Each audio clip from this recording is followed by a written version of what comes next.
बाहर गाड़ी में हिरन पड़ा है, तुम लोग पका कर खा लेना। Amazing sex with all of them. I am a sexual fiend. I've not actually been really linked with a lot of people except for Karan Johar. Bollywood भांडों के द्वारा ऐसी हरकत की गई थी जिसके बाद काफी सारे अब्दुल सामने आ गए थे और उनकी हरकत अगर आप जान लेंगे तो आप उल्टियां करना शुरू कर देंगे, क्योंकि काफी सारी वीडियोस वायरल हुई थी जिसमें काफी सारे अब्दुल थूक रहे थे और आपको खिला भी रहे थे और आप मजे से खा भी रहे थे। लेकिन यह ट्रेंड चला कहां से था? यह चला था बॉलीवुड से। बॉलीवुड के बड़े बड़े सुपरस्टार जिनके आप पीछे पड़े रहते हो, जिनको आप अपना आइडल मानते हो, जिनके लिए आप पूरे तरीके से पागल हो, चाहे वो कुछ भी कर दें और जिस तरीके की उनकी हरकतें हैं, अगर वो हक कर भी आपको दे दे तो वो भी आप खा लोगे। हालांकि आपको मेरी बातों का बुरा लग रहा होगा क्योंकि मैं सीधा ही बोलता हूं और ये बात आपको अच्छी लगे या ना लगे, लेकिन ये सारी चीजें आपको अवेयर करने के लिए बताई जाती हैं। सबसे पहले ये वीडियोस देखिए।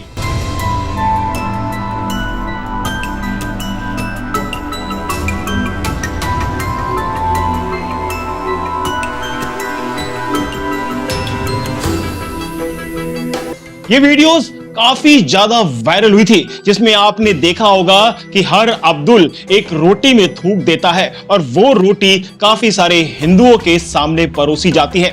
उनको पता तो नहीं होता, लेकिन उस झूठी रोटी को, थूकी हुई रोटी को वो बहुत ज्यादा मजे से खाते हुए आनंद लेते हैं। लेकिन आपको इसका एक और पहलू देखना बहुत ज्यादा जरूरी है। ये देखिए।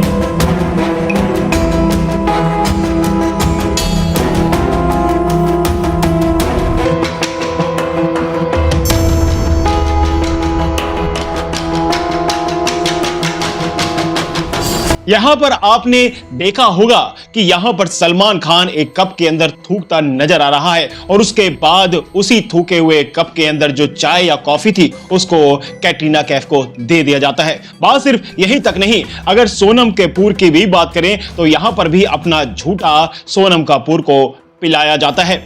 और अगर सलमान खान से भी हटकर बात करें तो आमिर खान ने भी ऐसा ही किया था। वो किसी के भी हाथ पर थूक देता था। अब थूकने वाली बात तो उसने खुद कबूली थी, उसके बाद वो कहां कहां क्या क्या करता होगा आप समझ सकते हैं। आप खुद ही सुन लीजिए। जो मेरी फिल्म की हीरोइन होती थी उनका मैं हाथ पकड़ता था और बात करते करते मैं उसमें थूक देता था।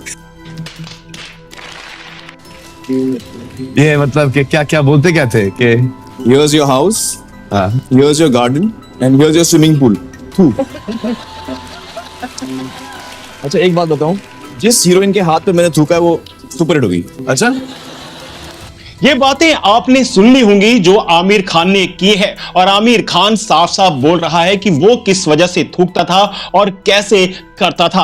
और सबसे बड़ी बेशर्मी की बात तो उन लोगों पर आती है जो वहां पर बैठे हंस रहे थे, इस पर तालियां बजा रहे थे। एक इंसान जिसको आप सुपरस्टार मानते हैं, जिसको अपना आइडल मानते हैं, जिसके नक्शे कर्म पर आप चलने की कोशिश करते हैं, अगर वो ऐसा करेगा तो आप तालियां बजाएंगे? क्या उसके थूके हुए को आप चाट लेंगे? तो इसी वजह से मैंने कहा कि अगर वो हक कर भी आपको दे दे तो आप खाने के लिए मजे मजे से तैयार हो जाएंगे। तो ये है बॉलीवुड की असलियत, लेकिन ये असलियत यहां पर खत्म नहीं होती। अब आगे आ जाइए। आपको यह बता दें कि शाहरुख खान को हाल ही में जान से मारने की धमकी मिली है और यह धमकी बहुत ज्यादा सीरियस ली जा रही है।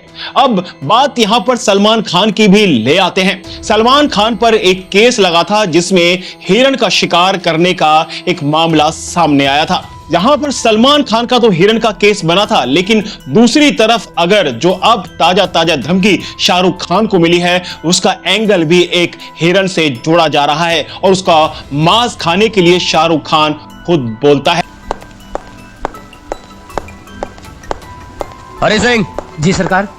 बाहर गाड़ी में हिरन पड़ा है, तुम लोग पका कर खा लेना। जी बहुत अच्छा। इसके बाद एक शख्स है, उन्होंने एक एफआईआर भी कराई थी। अब आप समझ सकते हैं कि फिल्मों में जैसा दिखाया जाएगा उनके नक्शे कदम पर लोग चलना शुरू हो जाते हैं और उसके नक्शे कदम पर सबसे पहले चला कौन? सलमान खान। जी हां, आपको बताएं कि अंजाम फिल्म आई थी 1994 के अंदर। उस फिल्म के अंदर शाहरुख खान ने यह कहा था कि मैं एक हिरण मारकर लेके आया हूं और अपने स्टाफ को कहता है जाओ इसको पकाकर खा लेना। अब ये बात 1994 में कही गई थी और उसके बाद 1998 के अंदर शाहरुख खान के बाद सलमान खान ने हम साथ साथ की शूटिंग में एक हिरण का शिकार किया था। और उस वक्त सलमान खान अकेला नहीं था, बल्कि सलमान खान के साथ सैफ अली खान, तब्बू, अमृता सिंह और सोनाली बेंद्रे थी, जिन्होंने मिलकर यह शिकार किया था। और उसके बाद सामने बात यह भी आई थी कि उस हिरण को पकाकर एक घोड़ा फार्म में खाया भी जा रहा था, जिसके बाद सलमान खान को रंगे हाथ पकड़ा गया और उसके खिलाफ काफी सारे सबूत भी मिले थे। और उन सबूतों के बिना पर ही 5 साल की सजा सलमान खान को सुनाई गई थी। यानी कि यहां पर शाहरुख खान भी हिरण केस में और दूसरी तरफ अगर बात करें सलमान खान की तो वो भी हिरण केस में। और उस वक्त एक ऐसा इंसान था जिसने इस हिरण को मारने पर, जो कि एक फिल्म के अंदर फिल्माया गया था, उसको लेकर अपनी आवाज उठाई और एफआईआर भी लिखाई थी।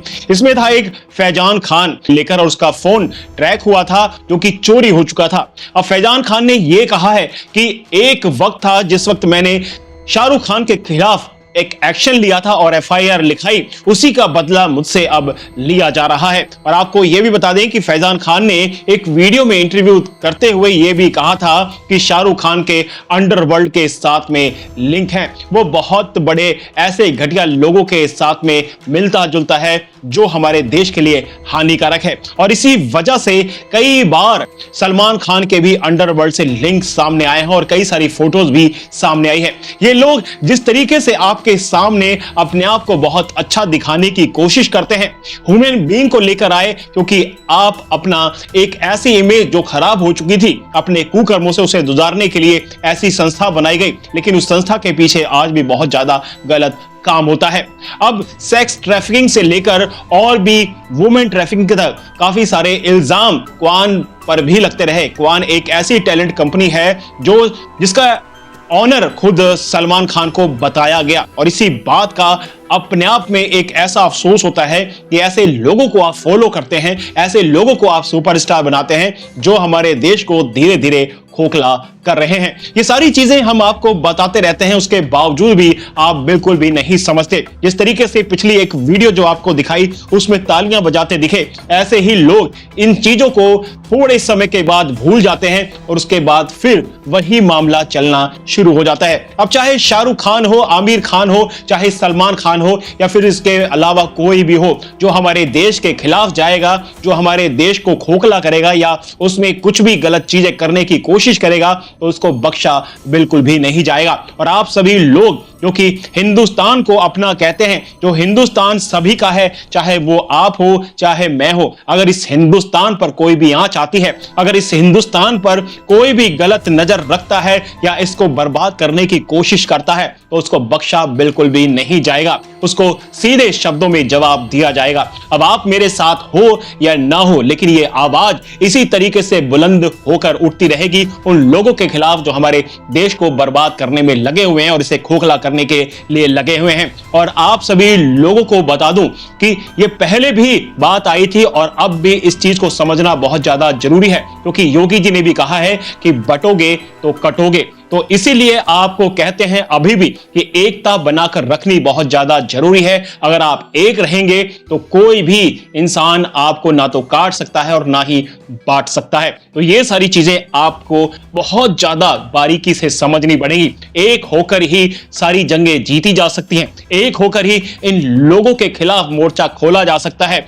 अब हमने अपनी बात आपके सामने रख दी है।